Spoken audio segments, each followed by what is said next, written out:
இந்த வீட்டுக்கு வந்து கிட்டத்தட்ட 1 மாதம் ஆகப்போகுது. வரும்போது கிளைமேட் கொஞ்சம் நல்லா இருந்த மாரி இருந்துச்சு. அதனால ஏசிலாம் இப்போ வேணாம், தேவைப்படாது, பொறுமையா மாட்டிக்கலான்னு நான் யோசிச்சேன்.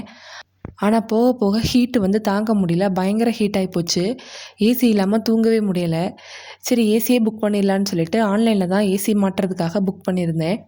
இந்த ஒரு ஏசிய மாட்டுறதுக்கு கிட்டத்தட்ட 3 ஹார்ஸ் ஆச்சு. வீடு ஷிஃப்ட் ஆகும்போதே மாட்டியிருந்தா, ஒரே இதுலேயே வந்து கிளீனிங் ஒர்க்கு போயிருக்கும். இது எல்லாம் அரேஞ்ச் பண்ணதுக்கப்புறமா ஃபிக்ஸ் பண்ணனால, ரொம்ப வேலை வந்து அதிகமாக போச்சு. பெட்ரூமில் இருந்த பெட்டு, கிளாத்து எல்லாத்துலேயுமே டஸ்ட்டு. வெளியே காய போட்டிருந்த துணி அதுலேயுமே டஸ்ட்டு தான். அப்புறமா மெதுவாக க்ளீனிங் ஒர்க்கை வந்து ஸ்டார்ட் பண்ணேன். இங்கே வந்து வெயில் மோசமாக இருக்கும்னு நான் கேள்விப்பட்டேன். ஆனால் இவ்வளோ மோசமாக இருக்கும்னு நான் நினைக்கவே இல்லை.